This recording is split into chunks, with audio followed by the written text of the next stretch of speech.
Yes, hello, I am James Rowlands, and today it's the WNR357. It's AEW Double or Nothing, but I am not alone. I have a pleasure to be joined by Dan. How you doing, fella? Yeah, I'm good, thank you, mate. Started a new job, going to the gym every week. It's all good. Well, you do look healthier, and I've got to say I'm glad that you are on the show, because of course you joined us for the AEW Double or Nothing prelude. We're actually going to have the pay-per-view show as well. Of course, we're going to be joined by the Ultimate One, but Dan, being the man that he is, stepping up for the WNR and being a part here as well. So we're going to start straight away, get into it. May 30th, it is the buy-in. Dan, take it away.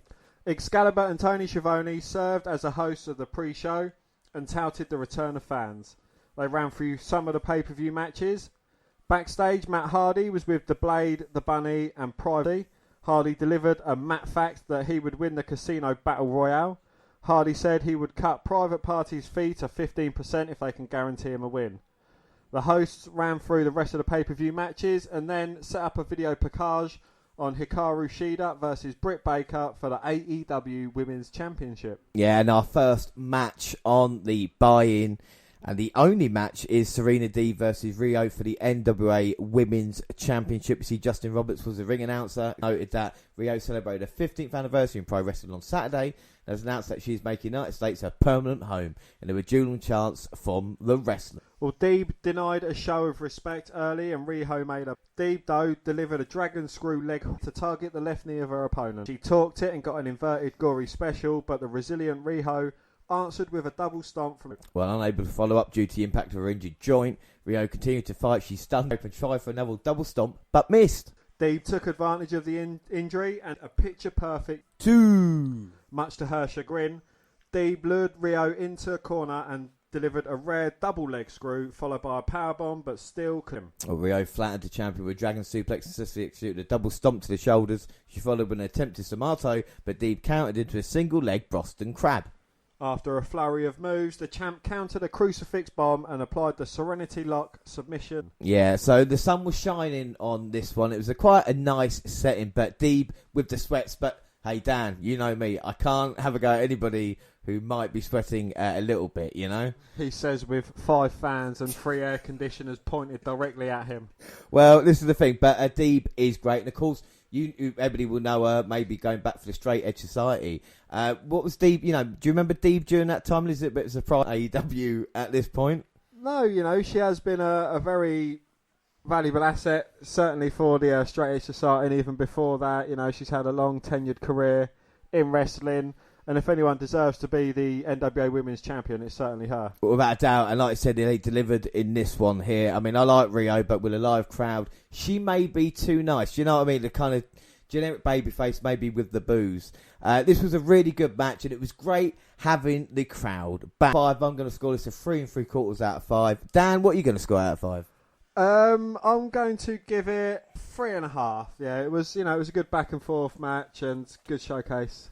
Well, prediction-wise, of course, the WNR Dan is playing this one, and the Ultimate One is joining in as well against me. We all went Deeb, so all get 1 point. Poll-wise, Deeb got 78% of the vote.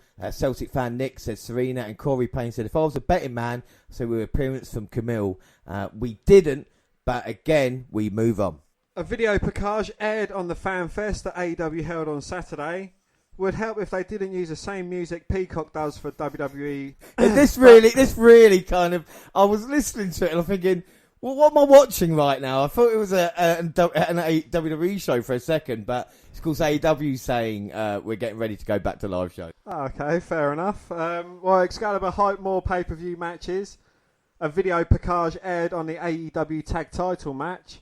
Taz was introduced as the commentator for the open match involving Hangman Page and Brian Cage. Then Jim Ross was introduced. Yeah, so we go on to the main show. And Dan, before we get here, I mean, I know we maybe weren't the nicest to AEW on the build-up to this show, but what is your excitement level for this event? And what's the match that you're most looking forward to seeing? I'm going to go into it with an open mind. I think the actual Hangman Page and Brian Cage match seems kind of more interesting to me because it don't involve someone like, who is an executive, chief, vice principal, manager, co-owner, or even the Britt Baker match as well. I think that would be quite a good match. Keep a positive head on this as we go along now. Of course, Jim Ross, welcome viewers to the main card. Was joined commentary by Excalibur and Tony Schiavone. We get fireworks, yes! And then Hangman Adam Page versus Brian Cage. Like I said, Taz was on commentary for this one. Well, Cage, insistent that he competes on his own and without Team Taz at ringside, entered in Terminator-esque gear, while Page arrived to a thunderous ovation from the Daily's Place fans. Yeah, and that is what you call a pop. And Adam Page is one of these guys, when he faced Chris Jericho for the AEW World Championship, one of the first matches that you and I watched of AEW, we weren't sure about this character, and he really has kind of got this real support behind him now. And I find him extremely likeable as well, even though it's just a simple character. He's kind of like... I don't want to push it, but an Austin-esque character with like the kind of, he's a lone wolfer at the moment. He likes his beer. He's a Texas, he's kind of representing the Texas side of things. But, I'm all for it. He's a very talented individual. Yeah, without a shadow of a doubt. We see fired up and riding emotion of the live crowds, reaction, and Page took the fight to Cage from the opening bell. He launched himself through the ropes and attempted a tope suicida, but a second attempt at flying landed him in the waiting arms of the Machine, who sent him crashing into the ring post. And you talk about power. Cage has it in abundance, and then he dominated the action. Well, Page with a beautiful moonsault to the outside, then Hangman countered a top rope powerbomb attempt into a big Hurricane Rana to the mat below. Yeah, this was absolutely beautiful. And Page, again, is not the smallest of guys, but the way he's managing to adjust himself on that top rope as well is lovely. But Hill shook it off and tried for a suplex on the apron, only for Page to slither out and rock him with a forearm shot. Well, as the action intensified, Cage wiped his opponent out on the entrance ramp, then brought him crashing back to the ring, but was unable to put him away. I mean, Jesus Christ, talk about not liking someone, to the outside and then back in. Cage tried for his own buckshot lariat, to which Hangman responded by delivering an F5 for a 2 count. 2! Page then tried for the buckshot lariat, but Cage caught him with a buckle bomb and delivered a Liger bomb for 2. 2! The near fall brought out Hook and Ricky Starks of Team Taz, the latter trying to convince Cage to use the FTW title as a weapon. Cage refused and ate a buckshot lariat from Page, who... JR sound was a little bit off in commentary. You know how this kind of thing annoys me, Dan. But it's a great way to start the show. Both gave it their all as well in this one. The crowd was really into it. There was 2 performers that were just wanting to give absolutely everything. And like I said, a great way to start the pay-per-view. After the match, Page drank beer while Ross praised Cage for his performance in the match. Taz said he was disappointed that Cage turned down help from his teammates. Page left the ring. Cage argued with Starks and Hook. Starks pointed at his bad neck. Hook tried to calm down Cage, who shoved him and left the ring. I mean, the end looks like it's coming for Team Taz here, with Brian Cage, of course, not happy with his co-hosts. And I predict Page will be by the end of the year. Dan, what were your thoughts on this match anyway? It was a good match. Both guys certainly giving it their all. You're kind of seeing Cage with a bit of a face turn coming up soon, kind of shunning the Team Taz side of things and maybe even throwing his FTW title in the... Gave it to him. And you reckon you just see where I'm going with Adam Page here? Like you said, the popularity with him. It makes sense, of course, Kenny Omega and him talks together. Maybe, pay-per-view. But should they have to push everyone who's hot at the moment they start getting hot? I mean, I know he's been hot for a while, but should they push him because everyone wants to do it? And then it's like, oh, look, AEW, just pander. No one's going to be happy. I suppose it's a delicate balance, isn't it, really, with AEW? Out of 5, then, Dan, what are you going to score the match? I'm going to give that a 4.25. I thought it was quite a good match, and yes, up to Page and Cage. No doubt. Well, predictions, we all went Page, so it's all 2 for 2 at this moment in time. Poll-wise, Page got 65% of the vote. We see a video package set up the AEW Tag Team title match leading to the Young Bucks, Matt Jackson and Nick Jackson with Brendan Cutler versus John Moxley and Eddie Kingston. Moxley and Kingston, of course, entered with a Major League version of the Wild Thing by X and got a big reaction. Mox was defo fired up. The Bucks came out with Don Callis, who sat on commentary. Once the Bucks were in the ring, their extremely shot act by the challengers. Well, the Hills overcame their offensive by their opponents early to seize control and cut Kingston. Matt Jackson mocks the showboating of wrestling legends like Randy Savage and Hulk Hogan. but Moxley made him pay, knocking in. The former world champion entered the bout legally, delivering a pair of pile drivers to the champions before transitioning right into... I remember when a pile driver used to be a finisher rather than a transitional move, but hey-ho, as Moxley's interfered, only to be attacked by the elite hunter Frankie Kazarian, which we did talk about on Prelude, looking for revenge after the Bucks ended SCU's run. Of course, that made sense.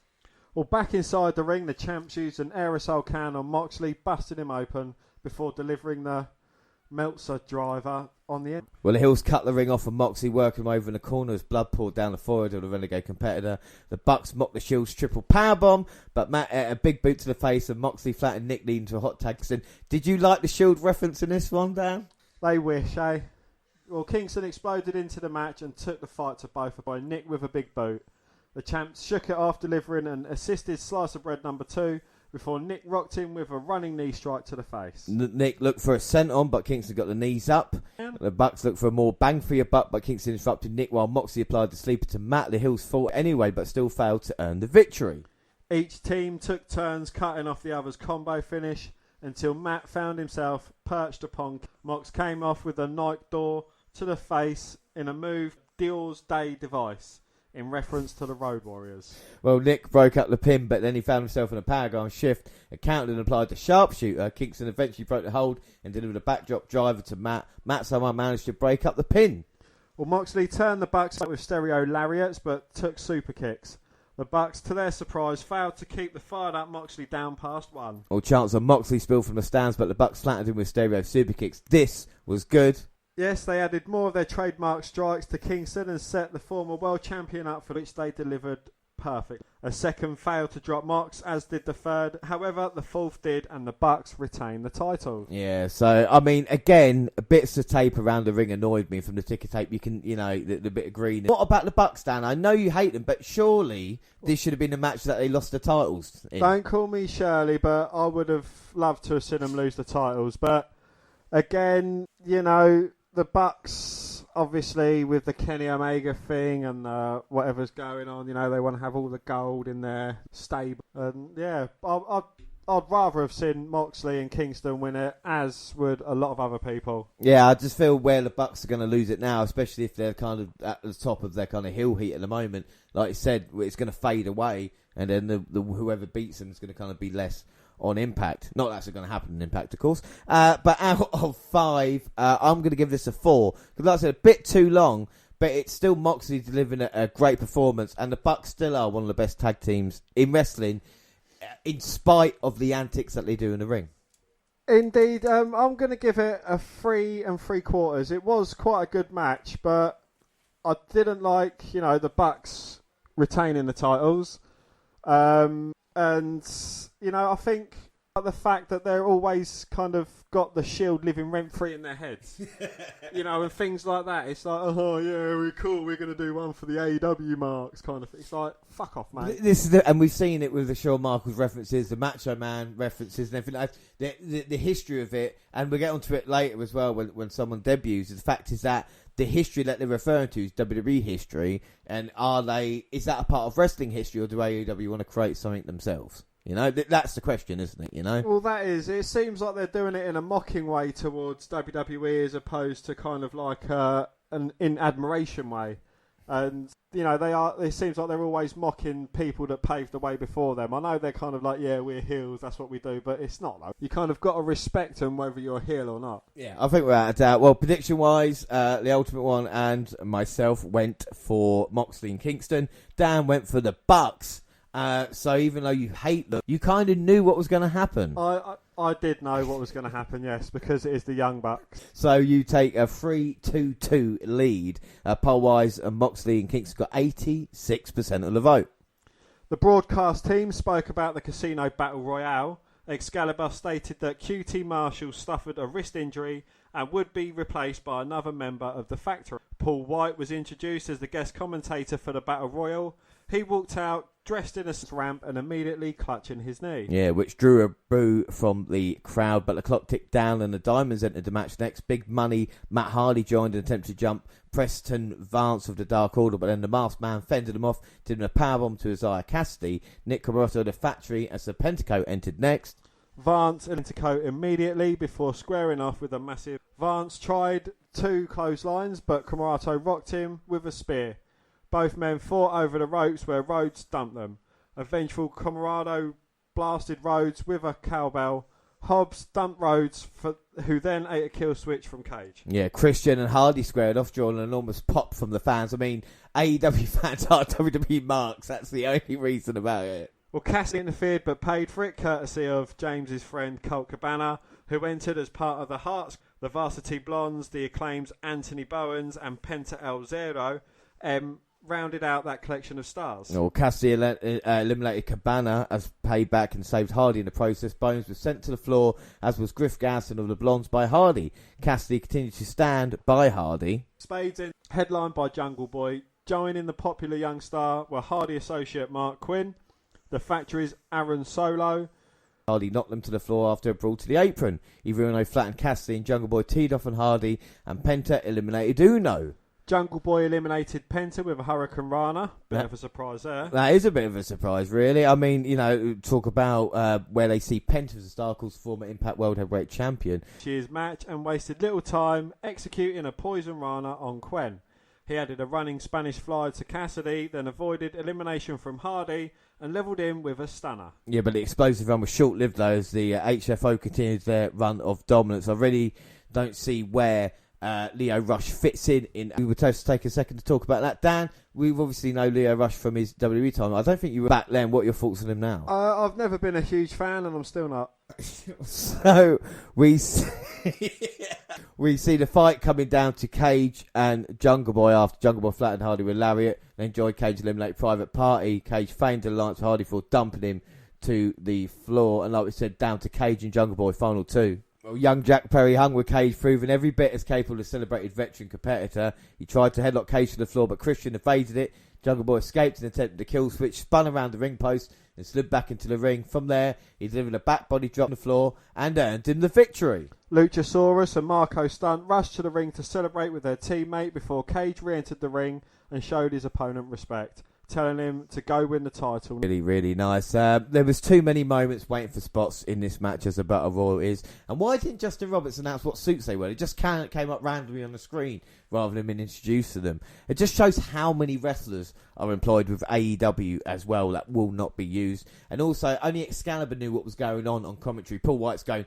oh, Hobbs has been eliminated. And Excalibur's, no, actually, no, they went underneath the ring. Again, this felt too long. Why not have it on the buy-in? If you're going to have a show that you can show off all the wrestlers, not, you know, this is okay, but have it on a kicker or have it on a buy-in. You can have it even longer if you want, you know, like 40 minutes or so. Indeed, that, yeah. But as you're saying, you know, you kind of answered your own question that you had earlier. Why do they have a Battle Royale on every show? It's because they've got so many wrestlers on their books that, you know, they need to kind of have them showcased. I'm sure they probably got like 1 or 2 papers a year deal in their contracts or something silly like that, you know. So, yeah, you know, you would thought that they'd have to. Well, the thing is, you look at hundreds, because you look at what's on AEW Dark and Elevation, it's all talent coming through as well. So, you know, the argument's always been against WWE. I think with AEW, they're going to stockpile talent. They're going to find a problem trying to put all the talent, you know, to make them happy, so to speak. But well, do you think they should kind of start homegrowing their own talent, like kind of have an AEW kind of, what would it be, kind of like an apprenticeship kind of thing, you know, like, so they're starting to sort out their own talent as opposed to kind of, oh yeah, they've gone from WWE, we'll have them, they've gone from Impact, we'll have them.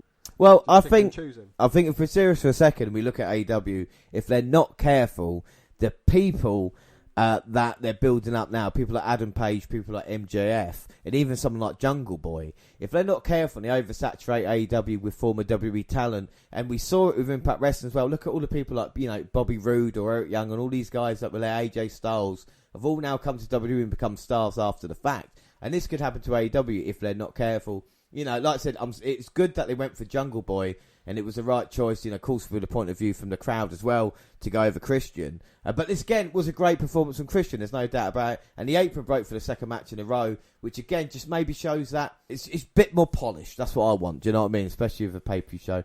I'm going to give this a 3.5. It was quite a nice finish. Dan, what are you going to score it? I'm going to give it 3.5 just for literally the closing few minutes of the match. I thought that was probably the better bit without having to watch people, you're like, oh, well, he's going to do something in a minute. He's crouching down, looking at something. It is really, that's an annoying thing about Battle Royales, though. I think without a doubt, but again, it wasn't as bad as maybe it could have been. Prediction-wise, myself and Dan went for Christian, Ultimate Warrior went for Jungle Boy, so now it is 3-3-2 overall. Poll-wise, Christian got 58%, Jungle Boy got 21%, Penta 8%, and someone else 13% there. There was a brief ceremony for a charity that supports injured servicemen getting service dogs. The crowd chanted USA.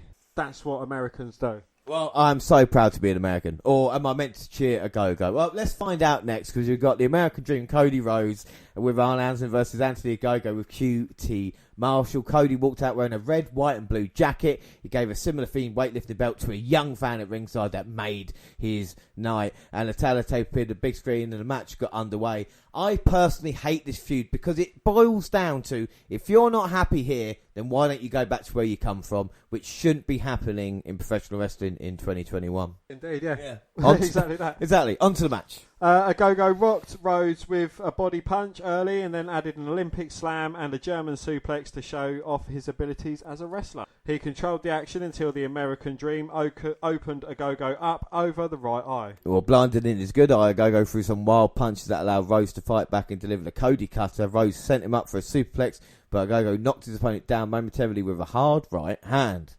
He then scaled the ropes and delivered a picture-perfect frog splash. The split second it took him to make the cover, nursing his rib injury, proved costly as he only scored a 2 count. 2! Well, Rhodes recovered and applied the figure 4. Ogogo jabbed Rhodes, knocking him to his back and leaned to a near fall. Anthony then landed another shot to the midsection and rocked the babyface with an uppercut. Rhodes' hand fell under the ropes, leading to a no valid pinfall attempt. Moments later, Rhodes delivered the vertebrae cut. Well, Ogogo is so green. It is unbelievable. He's like kryptonite. This feud with the factory is terrible, It really is. Who cares if you're beating nobody? If you build someone up to nobody, you beat him. What's it fucking matter? Who's been the worst boxer in a match? Was it Mayweather or was it Ogogo? Oh my god, Ogogo! But I mean, Ogogo is so bad. Like it is terrible how green he is. There's no doubt about it. Mayweather made him. Mayweather's like fucking Ric Flair compared to. Do you reckon this is kind of like Tony Khan going? Yeah, we need more Brit wrestlers, Brit fans. So let's put Anthony Ogogo a bronze medal, and let's have him lose though. Let's have him lose, and let's have him bury Cody Rhodes in the British flag as well, because that's what matters. It was offensive how bad it was, really. With going on, and again, the other thing about it is a vertebrae is a very dangerous move for a new wrestler to take. Shane Helms used to hit the move. Why not just hit the crossroads and get the job done that way? And also, if you've been building up Ogogo as having one punch power of knocking you out, and then he hits a couple of punches in the match, and you continue fighting. That power is not there anymore, is it? That punch is going to be no more effective than another right hand from a wrestler that's just fired up. That's what I'm saying. It is literally like, another pole driver. Out of 5, 2.5 out of 5. And I am being nice with that. I'm not being nice, James. I'm going to give it a 2. Prediction, so it's 4-4-3. Nice formation. Poll-wise, Ogogo got 57%. Well, James, let's get this pay-per-view started again. And it is Miro versus Lance Archer for the TNT title. And Miro has actually looked quite good recently. We saw a video at the weigh-in of Miro attacking Jake. Yeah, so getting into the head of Lance Archer, and we see a fired up Lance Archer went airborne early, catching the best man on the entrance ramp, nearly the opponent's momentum. Well, Archer flattened Miro for a 2 count, proving he wouldn't allow himself to be on the defensive for too long, especially if he wanted to win the title. You just say. He headed up top for a moonsault, but crashed and burned as the champion rolled out the way. Well, Miro set up for the big Matska kick. Jake Roberts appeared with his snake. Miro cut him off and delivered the kick and threw the snake up the ramp. I mean, forget WWE, you will hear about that one. I mean, come on, they did that with Pepper with Al Snow back in '99, and people weren't happy about that, and now they're doing the same stuff. Indeed, yes. Well, Miro attempted to level Roberts, but Archer destroyed him with a chokeslam for a close 2 count. 2. Archer then set up for the blackout, but Miro fought out. Archer countered him, sending the champion to the floor. As the combatants fought back into the ring, Miro delivered a kick to the rope, sending them into the groin of the challenger. Well, Miro delivered and applied the accolade. Archer tried to fight out, but Miro added knees to the back. He reapplied the submission, knocking Archer unconscious and causing referee Aubrey Edwards to call for the bell. So pretty dominant Miro here. He looks ready to have the best run of his career. What are your thoughts on Miro? Because we did discuss it on Prelude, but a victory over Archer. Archer came in with quite a big fucking build behind him. 2 questions. Will Miro have the most successful run of his career, and have they lost faith in him? I think Miro, I don't know, he's probably going to have the most successful mid-card run of his career. I think there's too many vying for the top. With Archer, I don't know what they're doing with him. Yeah, if you want to give Miro the win, by all means, but do it over at the expense of Lance Archer. I mean, you know, kind of, or have him kind of Jake costing him the match accidentally and kind of do it in that direction, then yeah, maybe, but nah. Well, I think the crowd was quite quiet for this one. I think because I know we've got Darby Allin and Sting in action later, but I think if this was Darby Allin and Miro and the match we saw on Dynamite on this pay-per-view, I think the crowd reaction would have been kind of night and day from what we saw. But this was a decisive victory. There's no doubt Miro is going one way, Archer is going the other. Out of 5, Dan, what would you score this? I would give that a 3.5. You know, I think, yeah, give Miro the victory, but not over Archer. Yeah, I completely agree with you there. 3.5, exactly the same there. Prediction-wise, all went for Miro, so it's 5-5-4. Poll-wise, Miro got 91% of the vote. But Corey Payne reckoned time limit draw could have caused for the TNT title. It was only 20 minutes as well. So you that could have would done have been a... Well done, Corey Payne. You actually... Yeah, mate. Yeah, that would have been my... Yeah, exactly, yeah. A video package hyped AEW All Out for Labor Day weekend in Chicago on Sunday, September... So do you think all the CM Punk fucking rumours are going to start again and everybody's going to go, well, it's in Chicago, so come on. It's in Chicago. You know CM Punk's going to do something as well, and to tease them, just to get them all moist. Up next, it's the Women's Championship on the line. Hikaru Shida versus Britt Baker. But before we get into that, James, I want to hear your thoughts on the rise of Britt Baker. Do you know what? I mean, can I just, sorry, interrupt you there, but just before that, even before that, did you see what WWE did? What did they do? They posted a video of Nia Jax crushing a young Britt Baker. No, well, I think the story of Britt Baker is one of the best ones that we've had in a while in AEW. Just because of the way the women's division has been as well. It's not been the most respected, treated division in the entire world, but I think due to Britt Baker and the character, you think of Charlotte or something like that, you know. Impact, you got Deonna Purrazzo, and I think with Britt Baker, she's to kind of shine a light in AEW. I think you could have an awesome triple threat match with those 3 women, and I think her time is now to shine. And of course, she had great gear as well, because Rebel with the Scott Hall drip. No. What? Don't say that fucking annoying word. What word? Drip. What do they like drip? Because all I see on fucking WWE Twitter or wrestling Twitter is John Morrison drip, Seth Rollins suit drip, this drip, that drip. You're all fucking drips for saying drip. Don't fucking say You're talking drip. about the moist must-see, the moist-see wrestler, Johnny Drip Drip. Oh, I mean, come on. Well, again, I quite liked the outfit that they had. Scott Hall. See, I like that one. Well, the good doctor worked over Shida, dominating the action and looking for her signature lockjaw submission. Yeah, but Shida countered it. Baker maintained her advantage. Overconfidence proved costly for Baker as Shida fought back, rocking her with 3 consecutive knee strikes in the corner. More aggressive, Shida pulled the face of her opponent and scored a quick near fall despite an attempted interference by Rebel at ringside. Baker rocked Shida with a short kick to the face and added a fisherman's neckbreaker for 2. The challenger Shida countered, tripping her up and applying a stretch muffler. Baker made it to the ropes, forcing the break, then blasted the champion with a kick. Well, the Sling Blade followed, and Baker had an air raid crash as the fans shouted DMD in support of a heel challenger. Baker again looked for the lockjaw, but Shida continued to fight her way towards the ropes. Shida fought out and hoisted the challenger on her shoulders, but Baker managed to fight out. Well, Shida delivered a German suplex and added a running back elbow for 2. The fight headed to the rope, looked for the avalanche Death Valley driver. Baker escaped again. Shida applied the stretch muffler for a second time, only for Rebel to provide a distraction. that forced the champion to break the hold. Rebel misfired, low striking Baker with a crutch. She'd have covered for a dramatic near fall. Rebel again attempted to interfere, but referee Paul Taylor booted her from ringside. What would the referee say if he was going to get her away from ringside, Dan? You're out of here! Curb stomp on the belt, couldn't put Shida away. Shida delivered the Tamayashi, but the resilient Baker kicked out. The action intensified until Baker caught Shida and applied the lockjaw for the submission victory and the title. So your new AEW Women's Champion is Britt Baker, DMD. And thoughts on this, a year reign over for Shida. 372 days, the longest reign in AEW history.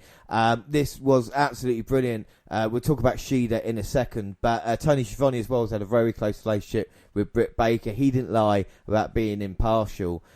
This match was like Shida's title reign. It was excellent. But the crowd loved it as well, and you see Britt Baker embracing Tony at the end. It brought tears to my eyes. Lovely, and the fans with a thank you for Shida as well. What are your thoughts on Shida as a wrestler? Considering, you've got Io Shirai and Oscar and all these other ones to compare, people do that. What are your thoughts on Shida finally getting the moment she deserves? I think with Britt Baker, they've certainly built her up in the correct way. I think they've kind of, they've done it slowly. I don't know whether they're going to pander to the fans and kind of slowly turn her into a face, because, that's what she's going to be. But then on the flip side, it's kind of like she's had heel help title. I like to see it with, even with heels, if they win the title when they win it legitimately without the help from the outside, they say, look, I can do this on my own. I've got it. But, yeah, I think Shida, she was absolutely brilliant. She's certainly been a worthwhile champion.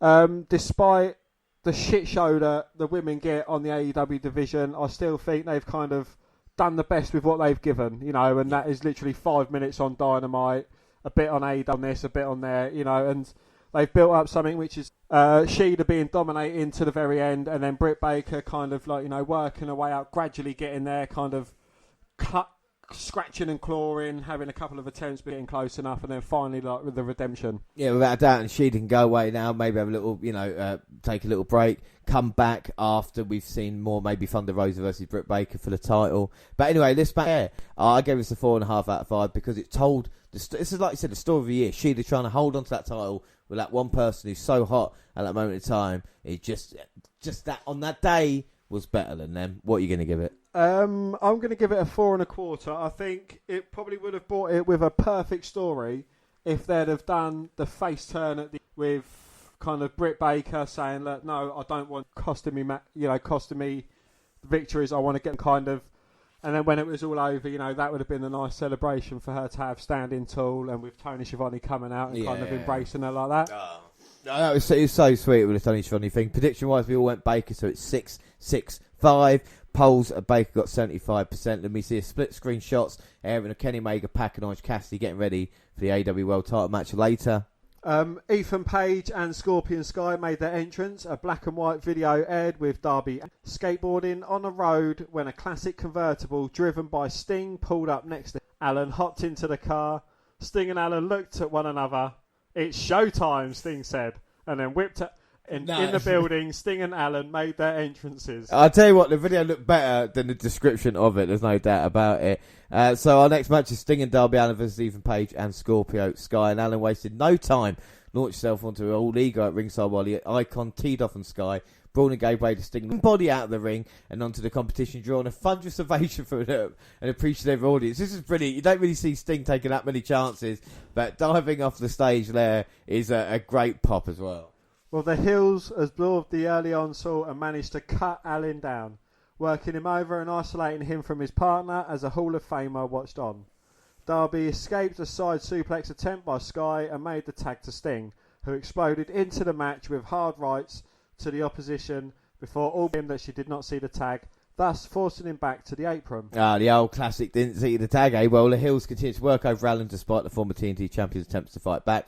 We see the Bam Bam Big Life spike spot where Page throwing Darby Allin onto his brothers into the crowd. I mean, that was an impressive thing. I mean, to manage to throw someone into the front row is pretty impressive. But then we see Sting finally get we see Allin manage to get some separation, delivering a stunner and tagging Sting in. The Icon sent Sky to the floor and delivered a code red for Page for 2. The babyfaces applied stereo submissions, but Edwards called them off. Sting came face to face with Sky, and after an exchange of blows, Sky tried for a springboard cutter, only for the Icon to catch him and deliver the Scorpion Death Drop for the win. Yeah, so this was a very good match as well. Page impressed me in this one, showed a little bit of fire. This was better than it should have been. Sting, 62 years old, and he delivered. You know, he should have had a tan, but who cares? Him and Darby Allin actually worked well in this matchup as well. And it was kind of a feel-good moment because Sting getting that moment in front of the crowds. Let's not forget, Dan, the last time he had a match in wrestling in front of a crowd was when Seth Rollins injured his neck at Night of Champions in 2016, a pay-per-view that we reviewed, and now coming back and finally having this moment here. It's nice, isn't it, really? Yeah, this is the end that Sting kind of should have had. You know, I'm not saying it's the end of his career, but you can tell that he is winding down towards his final matches. But yeah, you know, I hope he goes out in a blaze of glory. And I think this helps Darby Allin out as well, because obviously picking up another win. And then, of course, the rub with Sting. I don't think we will see Allin and Sting turn on each other. But then again, you never know. Maybe that's something they could do down... Sting's farewell match or something. Yeah, exactly. Or something like that. But anyway, the match was quite good. Out of 5. What are you going to score this out of 5, Dan? I'm going to give it 3 3/4. I think it was, you know, it wasn't a terrible match. It was good. It was good flowing. But... you know, you can always tell that it's going to be Sting and Allin, and they kind of did the babyface side of things, you know, and with the cheesy, I didn't see the tag thing, and then wonder how many opponents... It wasn't, like you said, but the thing is, it wasn't like a kind of tag team match, but it was like a classic tag team match, and like you said, all the spots that needs to be were there. I'm going to give that 3 3/4 out of 5 as well, because I did enjoy it, and so did the crowd. Prediction-wise, well, Ultimate One went for Page and Sky, which changes the kind of momentum here on the show, because I've drawn level now with the Ultimate One 6-all, but Dan has now taken a 1-point lead with 2 matches to go, Dan. Well, I'm feeling sorry for you lot, because like it just goes to show that AEW is so bloody predictable.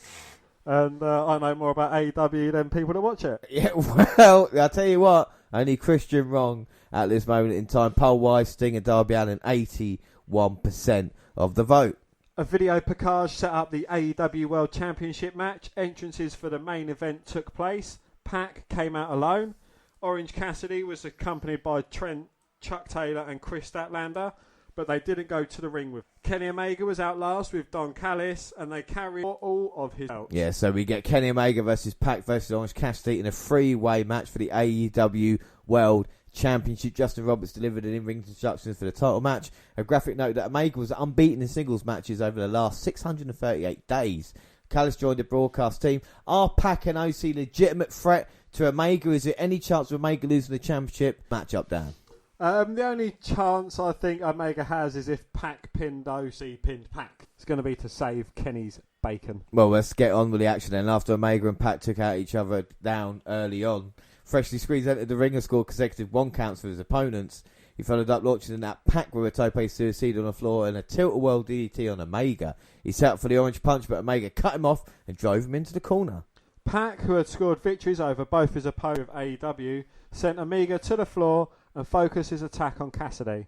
He delivered a big shotgun missile dropkick, as Don Callis called him, a more athletic version of the Dynamite Kid. I'm not going to start that. I'm going to leave that right there. But Omega seized control of the match, out-wrestling his opponents, while Callis touted him as the best champion in any company. Roman Reigns. Cassidy mounted a comeback, engaging the champion in a series of near falls that culminated with a bridge up interrupted by Pac's 450 suplex for it, which looked great. Well, Omega delivered consecutive Snapdragon suplexes to Cassidy and added a V.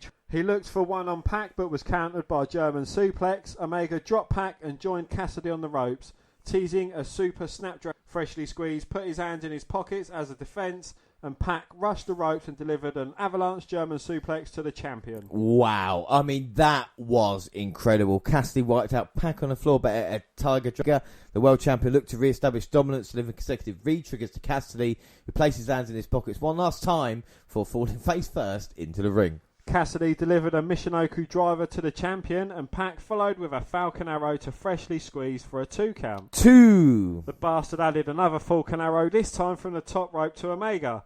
Cassidy sent Pac to the floor and scored the most dramatic near fall of the match to this point. Yeah, I mean, it was nearly there. Even the crowd was chanting this was free, but Pac low blow Cassidy and delivered a Black Arrow, but Omega just narrowly broke up the pin. Omega looked for the one-winged angel, but Pac countered into the brutalizer. Cassidy exploded from out of nowhere. Cassidy doesn't come out of nowhere.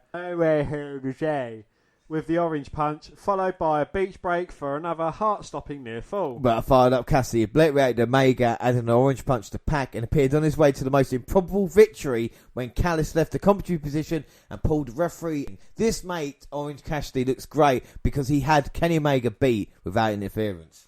Well, Pac countered the DDT and applied the brutalizer. Omega stomped away, but a stubbornly determined challenger refused to break the hold.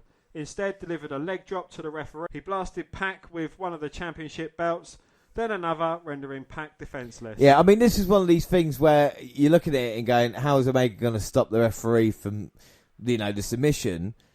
And just you're thinking, actually, it does kind of make a little bit of sense. But then Cassidy appeared with one last orange punch, and referee Aubrey Edwards rushed to the ring. She countered the fall, but Omega countered into a crucifix pin for the win. And JR on commentary said, and Pac, he's a good Welshman. And then Excalibur had to turn around and go, well, actually, he's from Newcastle, not from Wales. This is the first time I've seen Omega actually work at a different level. In the early going of this match, this is the Kenny Omega. You know, people have been talking about for years ago, oh, this is the best bout machine. This is a guy that always kind of knocks out the park. In the opening part of this match, he was giving everything he got, and then OC and Pac joined the party as well. This was a proper three-way, because usually one guy would just wait outside as well, wouldn't they, in the matchup, and wait for their moments. Each three were interacting and all this as well. The ease Pac does things, now again, don't compare it to Dynamite Kid, but just how easy Pac does things, where he goes off the ropes, or if he comes down and attacks you in that way, it is unbelievable. But I did hate the ending. Omega again having to use ref bump, having to use title belts and everything like that to get the victory done. I wasn't a huge fan of the ending, but the match itself I thought was fantastic. Dan, what were your thoughts? Again, all the Kenny fans are going to hate me, but I just hate all the pandering he does before all his moves. I mean, yes, you do it when you hit a big move, but every single fucking move he does, it's like, oh, look at me, I'm going to hit a punch. It does get really annoying. Don Callis, yeah, he's kind of trying to be overtly heel for the sake of bigging up Omega, but you don't want to shoot down legends of the business in that way. JR, he's starting to get old, and it's like, it's you kind of starting to pass him off as, it's only JR, when he drops the accidental N-bomb, or he kind of, calls the Asian fella down the road something that you don't want to hear. But my thoughts for this match, Castle looks like they're serious about him, and they want to, in a couple of years' time, he may be the AEW World Champion. That's the way things go. The look on this matchup, it made me worried about Pac as well, because where does Pac go from here? He's always seemed to come up short in the big matches. Is it a case of personality? Is it a case of what it is? Is it personality? Because the man himself, the bastard Pac, is one of the most talented wrestlers in the world. Again, but he is a bastard. And again, it's because, you've got Anthony Ogogo, who's a bastard and British. You've got Pac, who's a bastard and British. It's like, fucking hell, come on, give us Brits a chance. That's what I'm saying. I really don't know. Someone from Newcastle sounds like he's from Wales.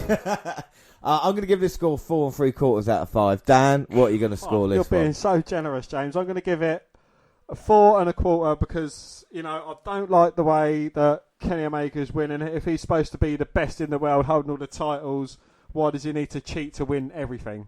I suppose that's true. Omega prediction-wise, is 8-7-7 to Dan. Poll-wise, Omega got 60%, Pac with 28%, and of course OC with 12%. And then we see an AEW full gear graphic listing the event for Saturday, November 6th in St. Louis. Oh, Randy Orton's going to debut there, is he? 3 days after my birthday as well. Tony Schiavone stood in the ring and introduced the world's strongest man, Mark Henry, as assist for TNT. The crowd popped big as hell.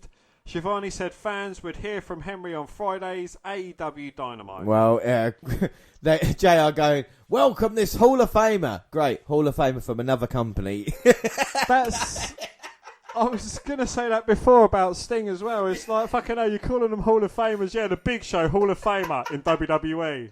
It's Mark Henry, Big Show, you know what I mean? Yeah. Christian, future Hall of Famer in WWE. Well, no, he's not now because he's fucked off to AEW. Well, let's hope Mark Henry has the impact the Big Show has, you know? Because, I mean, that has been massive.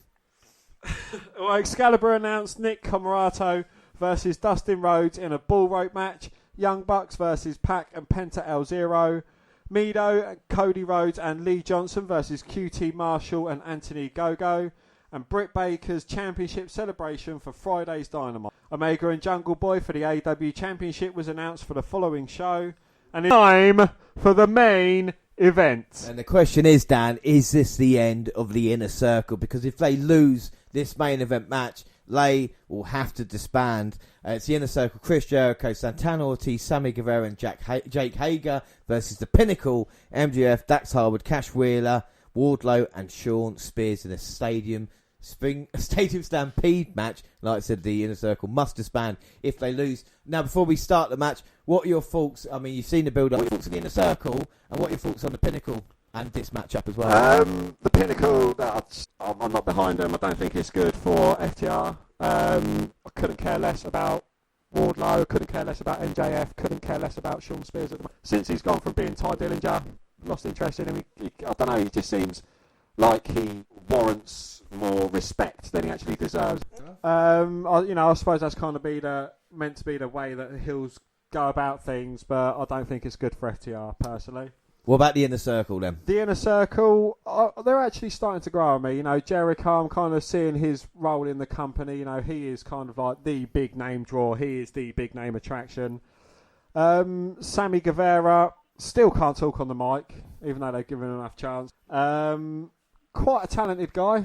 Jake Hager, you know, he's only there for the muscle, and the tag team Santana and Ortiz. I think, again, you know, they could be a good tag team in a tag team division on their own outside of the Inner Circle. But I don't think they're given enough chance. Let's hope they, like I said, all 10 men can impress us here. And we see a limo pulling onto the field.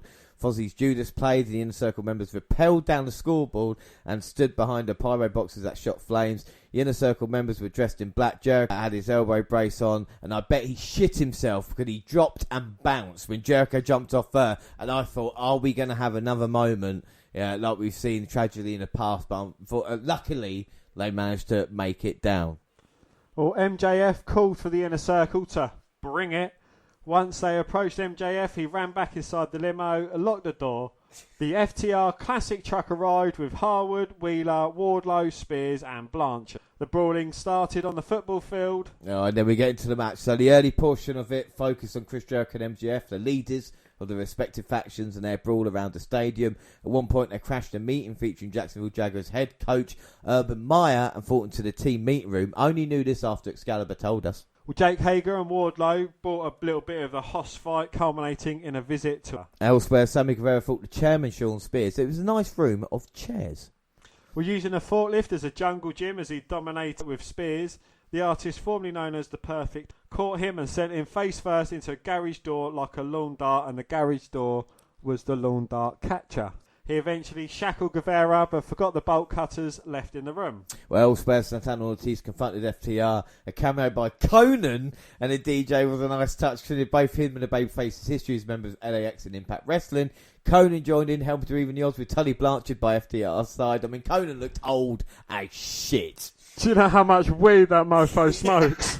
Meanwhile, Hager chokeslammed Wardlow for a wooden pallet, and MJF and Jericho continued a war that spilled into the Jaguars conference room and saw Les Champions staple a piece of paper to his opponent's forehead. Well, MJF delivered a pole drive on a table which did not give. Jericho recovered and blasted the salt of the earth with Floyd, his trademark baseball bat. From there, he sent MJF face first through an office door window, busting him open in the process. The bowels of the arena, a seemingly celebrity, is called for Tully, only to encounter the Inner Circle Motorcycle Club. Or back in Daly's place, Jericho battled MJF through the fans. The heel attempt to throw Jericho from the upper deck into the crowd below, but Jericho delivered a powerbomb through a nearby table. Spears returned to the arena too and found himself on the receiving end of an arse-kicking courtesy of Guevara. He fought out of a Death Valley driver only to fly through the air into a waiting steel chair by Spears. The Spanish God withstood considerable punishment with the chair, delivered a stomp that sent Spears face first into the steel chair and picked up the win with the 360 senton. Or the 630 or 620 or however 630. how many times he went round and got the job done there. This shouldn't have been the main event though. There's a lot of humour, but some setups were a bit too much. This just went on for a little bit too long. FTR and PTP, they didn't do much at all. I mean, literally saw him fighting in the club, and that was kind of it. And Shawn eating the pin with, of course, like you said, the Spanish God getting the victory there. And after we see Jericho, Hager, Santana, and Ortiz limp to the ring to join Guevara in a post-match celebration with the Inner Circle. We see Pyro explode around the ring and the group engaged in a trademark middle finger pose. The fans raining down the competitive lyrics of Fozzie's Judas. So, not a bad ending to a pay-per-view, but not the one that I think it should have had. What were your thoughts on this matchup? Because we were told it was going to be more serious than the last Stadium Stampede we saw, which was comedy. I really didn't enjoy the match, you know, for the feud that they built up between these two stables to kind of end it as a bit of a joke. It was so cinematic, it was unbelievable. You know, it's like, seemed really cliche as well, you know, the two big guys squaring off, the two smaller guys squaring off, the two leaders squaring off, the two tag teams squaring off. You even had like two managers of fucking, you know what I mean? It's like, really, you cliche sons of bitches, you. Well, yeah. It wasn't fun at all. No, it was just waiting for our moments, and then they came out to the crowd, and it's just like, again, I don't know, and I don't know where they're going to go from this now, because obviously the Inner Circle got the victory. It's 1-1, but we've already had like a War Games match. We've had a Stadium Stampede. What other match can be as big to kind of finish this feud, you know? Well, they're going to have to do it in kind of like a War Games theme setting, or, you know, something complete. It's not going to be the end of it at the moment, because, you know, they're kind of two of exactly the same teams, but one being face and one being heel. The best part of that match was actually what took place after the match, after the kind of, they stopped. Have you seen the video that AEW released? I think it's about a 4-minute video. Jericho thanking the fans, passes the mic to Sammy Guevara, who kind of babbles and blotches his way through like 30 seconds of a promo, and then hands it back to Jericho. Kind of brings the fans back to it. And then they just give a nice rendition of Fozzie Judas. Yeah, like I said, it's not a bad end of pay-per-view, but after all this build-up, you know, the kind of something should have maybe stood out a little bit more. Particularly, I'm still going to give this a 4 because it's just the effort everybody put in, especially MJF and Chris Jericho in this one. Dan, what are you going to score it? I'm going to give it a 3.5. It was scripted. It was too like watching a movie as opposed to, it was like watching wrestling in a movie as opposed to watching it on a pay-per-view. I think you're right there. Well, prediction wise, we all went in a circle, so final scores, the choke slam and myself are on 8 all, and Dan wins on 9. Dan, how do you feel about winning? Poll wise, in a circle got 63% of the vote. Right, so now we look at the MVP of the night, the person that stood out the most. Paige and Cage at the start of the pay-per-view to start this show hot. Unfortunately, the show went on for 4 hours, but I'll get onto that about my overall rating in a bit. I thought they started off well, but I've got to say Britt Baker has got to be my MVP of the night because she is now your AEW Women's Champion and thoroughly deserved. Dan, who's your MVP? Well, I was actually going to say Baker myself, but I don't want to agree with you. I'm going to go with Hangman Adam Page. I think he's getting himself on the way of a good career. I think distancing himself from the Elite has kind of been the best thing for Page in his AEW career. Right, my match of the night is the AEW World Title match. I got 4 3/4 out of 5. You've got 3 matches on 4 1/4. So what are you going to pick overall as your match of the night, Dan? Britt Baker. So Britt Baker, the women's title match is your match of the night. And our overall rating. Well, look, nothing really happened on this pay-per-view that would change anything apart from Britt Baker winning the Women's Championship. Think about it. All the champions retained. Inner Circle is still a part of the business. There's really nothing else. Jungle Boy winning, number contender, you could say it means something, But again, if people aren't watching Dynamite and they look back and they're just watching pay-per-view from pay-per-view, then this Jungle Boy match is going to be on Dynamite. That won't really mean much. The pay-per-view, didn't feel too long watching it, but I would have taken out the Cody match and the Battle Royal. I would have Cody match on Dynamite and this and the buy-in as well. Because then, 4 hours, especially the buy-in hours. And I know it's only 3 months, but it's still too much, isn't it, Wouldn't you agree? Yes, I would. I think it is far too much, especially for because we started moaning about the WWE pay-per-views when they started going on. And this is going to be a thing as well. It's only going to get longer. It's only going to get bigger. Their rosters are only going to grow in size as well. So they're going to have to kind of either do more pay-per-views, or they're going to have to make them longer with a pre-show and an after-show and a show in the middle of the show that's going on. And it's the thing, and you've got AEW Dark and Elevation on YouTube, where people say they watch. You've got Dynamite, which is 2 hours, and you're going to start a new show, Rampage, which is going to be an hour every Friday. It's going to be the same thing, and especially if you're chucking a pay-per-view there, then you're going to have, 11 hours of AEW to watch that 1 week to catch up with everything, It's just, then you're going to have another pay-per-view every month that features Cody in one way or another, Kenny Omega in one way or another, and the Young Bucks in one way or another, and they've all got to either win or get scammed out of winning. Well, if I was going to change the way this show went round, I would have put the AEW title match in the main event and then switched Bucks with Moxley and Kingston with the Stadium Stampede match and had it in that way. But then again, I would have had Kingston and Moxley win the titles because, like I said, the pop. It's great. First and foremost, we should say it's great having a crowd in attendance. Yes, they went a bit quiet during some of the matches, but it's great to have them back. AEW's still got a lot of work to do. And again, at least, Dan, look, Blood and Guts, they botched the finish. At the last pay-per-view, they botched the finish. This one, they didn't. They had quite a good ending. But do you feel it's a case of them playing safe with the main event and not wanting to fuck it up, so to speak? Well, I think, having something, the main event as something that you can go, well, we're not happy. Let's change it. Yeah. And because they had that option, they're like, right, they probably... Because have you heard actually Jericho saying that they was filming for about 3.5, 4 hours? They was actually going for quite a while with the filming and the reshooting. You don't want to hear that about a wrestling match, It's like you want to see two guys go in there, go for it. If they fuck up and botch during a match, it's not about the botch. It's about how they recover from the botch. It's about how they kind of move forward from it. Don't dwell on it and kind of just go on with it. But if you get to a match and the only thing they're talking about from it is a botch, something awful about it, you're kind of not on a winning formula with that. That's what I'm saying, and it's a dangerous line that they're walking at the moment. Let's see what happens here. Overall score for the pay-per-view, I'm going to give it an 8 3/4 out of 10. It was a good pay-per-view overall, but the thing is, like I said, if you'd missed this show, you wouldn't have missed much apart from maybe Baker winning the title. What are your thoughts? Did you, first and foremost, and what's your score out of 10? It wasn't terrible. There are moments in it which they do irritate the shit out of me. It's like, quietly, Cody's on like 2-0 or 3-0 at Double or Nothing now.